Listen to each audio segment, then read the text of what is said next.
YCP ప్రభుత్వం టెర్రరిస్టులకి అంటే ఆ ప్రభుత్వంలో పనిచేసిన టెర్రరిస్టులకు భయపడి స్వాతిరెడ్డి ఇండియాకి రాలేదు అనేది అవాస్తవం. భయపడి రాలేదు కాదు, రాలేక రాలేదు, రానివ్వలేదు కాబట్టి రాలేదు. వాళ్ళు నాకు భయపడి నా మీద కేసులు పెట్టి నన్ను ఇండియాకి రానివ్వలేదు. అంతేగా నేను భయపడి రాలేక కాదు. నన్ను వదిలేసి ఉంటే, నా పైన కేసులు పెట్టకుండా ఉండుంటే, స్వేచ్ఛగా వచ్చి ఎలా అయితే నేను ట్విట్టర్ లో ఎలా అయితే నేను వీడియోస్ చేసి యూకే నుంచి పోరాడానో అంతకి 1000 గ్రౌండ్ లెవెల్ వచ్చి పోరాడేదాన్ని. తట్టుకుని ఉండేవాళ్ళు కాదు. చాలా రోజుల హైదరాబాద్ వచ్చారు. భయంగా ఉందా, ధైర్యంగా ఉందా? బలంగా ఉంది, గర్వంగా ఉంది. ఎందుకు? నేను నమ్మిన నా నాయకుడి శిష్యుడు ఇక్కడ సీఎం రేవంత్ రెడ్డి గారు. నేను నమ్మి పోరాడి రిస్క్ చేసి నా ప్రాణాలను నా కుటుంబాన్ని సైతం రోడ్లోకి లాక్కొని వచ్చి పోరాడి తెచ్చుకున్న చంద్రబాబు నాయుడు గారు అధికారంలో ఉన్నారు. So I'm very proud. భయం లేదండి, చాలా గర్వంగా ఉంది. స్వాతిరెడ్డి ఎవరు వదిలిన బాణం?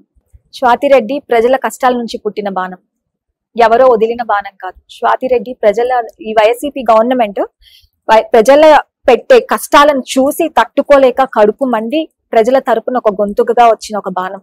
సజ్జల భార్గవరెడ్డి టార్గెట్ మీరే ఎందుకు అయ్యారంటే ఏం చెప్తారు? సజ్జల భార్గవరెడ్డి నన్ను టార్గెట్ చేయడానికి మెయిన్ రీజన్ ఏంటంటే, ఆ టైంలో చాలా తక్కువ మంది మాట్లాడేవాళ్ళు. ఆ తక్కువ మందిలో ఎక్కువ బలంగా వినిపించే గొంతు స్వాతిరెడ్డిది. ఆ స్వాతిరెడ్డి గొంతు జనాల్లోకి చాలా ఈజీగా, చాలా ఫాస్ట్ గా, తక్కువ టైంలో రీచ్ అయిపోయింది. జనాలందరూ స్వాతిరెడ్డి ఏం చెప్పినా నమ్మే పరిస్థితుల్లో ఉన్నప్పుడు భార్గవరెడ్డి థ్రెట్ గా ఫీల్ అయ్యారు స్వాతిరెడ్డిని. సో స్వాతిరెడ్డి గొంతు నొక్కాలి అనేది అతని ఫస్ట్ టార్గెట్. అందుకే నన్ను చాలా విపరీతంగా, చాలా అన్యాయంగా, చాలా అక్రమంగా, చాలా దారుణంగా అవమానిస్తూ ట్రోల్స్ చేయించారు దగ్గరుండి. మీ మీద మీరు జగన్ కి ఎందుకు అసలు నెగిటివ్ అయ్యారు అంటే ఒక రీజన్ బలంగా అంటే ఏం చెప్తారు? జగన్ ప్రభుత్వానికి నేను ఎందుకు వ్యతిరేకించాను అనా? ఇక్కడ మీరు ప్రభుత్వాన్ని వ్యతిరేకిస్తున్నారా, జగన్ వ్యతిరేకిస్తున్నారా? ప్రభుత్వం అంటే ఎవరండి? జగన్మోహన్ రెడ్డి ఒక సైన్ పెడితేనే ప్రభుత్వం నుంచి ఒక జీవో పాస్ అవుతుంది కదా. కానీ జగన్ వెంట సజ్జల గానీ, వైవి సుబ్బారెడ్డి గానీ, విజయసాయి రెడ్డి గానీ, సో ఎవరైతే షాడో సీఎం ఉన్నారో వాళ్ళ నిర్ణయాలు జగన్ ఏకీపిస్తాడు అనేది అందరికీ తెలుసు. సో అక్కడ అంటే మీరు రెడ్డియే, ఆయన రెడ్డి, ఇట్లా అంటే నేను సామాజిక వర్గాలను బేరే చేయట్లేదు. బట్ మీ టార్గెట్ ఎవరు?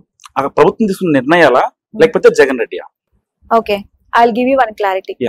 మన చుట్టూ ఎంత మంది అయినా ఉండొచ్చు. మీకు ఒక ప్రాబ్లం వచ్చినప్పుడు, మీరు ఒక నిర్ణయం తీసుకున్నప్పుడు 100 మంది రకరకాలుగా చెప్తారు. బట్ అల్టిమేట్ డెసిషన్ ఫైనల్ ఎవరిది? మీది.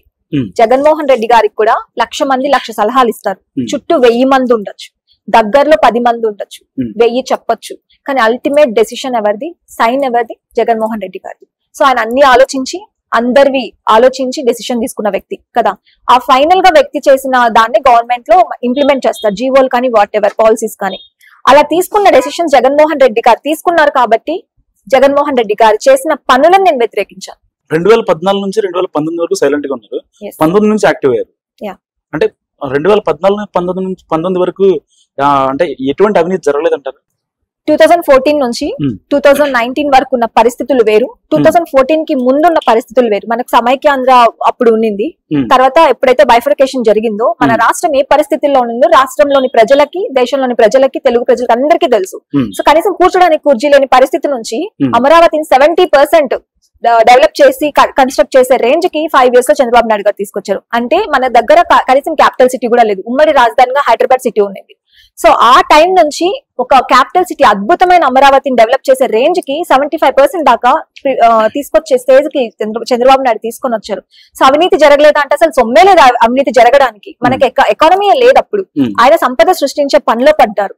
సంపద లేనప్పుడు అక్రమాలు ఎక్కడ జరుగుతాయి? సో 2014 నుంచి 2019 వరకు ప్రజల డెవలప్మెంట్, రాష్ట్రాన్ని అభివృద్ధి చేయడం, రాష్ట్రానికి ఒక క్యాపిటల్ సిటీ తీసుకురావడం, యువతకి జాబ్స్ కల్పించడంలోనే చంద్రబాబు నాయుడు గారి ప్రభుత్వం అప్పుడు పనిచేసింది. సో తప్పులు చూపించడానికి మాకు ఎక్కడా కనిపించలేదు. ఎప్పుడైతే 2019 ఎలక్షన్స్ తర్వాత జగన్మోహన్ రెడ్డి గారు అధికారంలోకి వచ్చారో గత ప్రభుత్వం చేసుకున్న నిర్ణయాలని, గత ప్రభుత్వం చేసుకున్న పాలసీస్ ని కంటిన్యూ చేయాల్సింది. ఆయన చేయకుండా దానికి విరుద్ధంగా గవర్నమెంట్ తీసుకున్న నిర్ణయాలను కూడా కన్స్ట్రక్షన్ ని డీకన్స్ట్రక్షన్ గా డిమాలిష్ చేస్తూ స్టెప్ బై స్టెప్ ఎదుగుతూ వచ్చారు. మాట్లాడితే కొట్టడం, పోస్టులు పెడితే అరెస్టులు చేయించడం, గంజాయి విచ్చలవిడిగా దొరకడం. మనం ఎప్పుడైనా చూసామా తిరుమలలో గంజాయి దొరకడం? విచ్చలవిడిగా గంజాయి దొరుకుతుంది. యువత 10th క్లాస్ పిల్లలు కూడా గంజాయి ఈజీగా దొరుకుతున్నారు. సో అలాంటివి చూసినప్పుడు ఒక సామాన్య పౌరురాలుగా నాకు కోపం రాదా? ఇంకా నా తమ్ముడు చెడిపోతుంటే నేను లాగిపెట్టి ఒకటి ఇచ్చి మంచి దారిలో నడవని చెప్పనా? నేను అలా అందరినీ వెళ్ళి కొట్టలేను. కానీ అందరి పరిస్థితులను అర్థం చేసుకుని వాళ్ళ గొంతుకగా నేను మారి కడుపు మండి అందరి తరపున నేను మాట్లాడాల్సి వచ్చింది.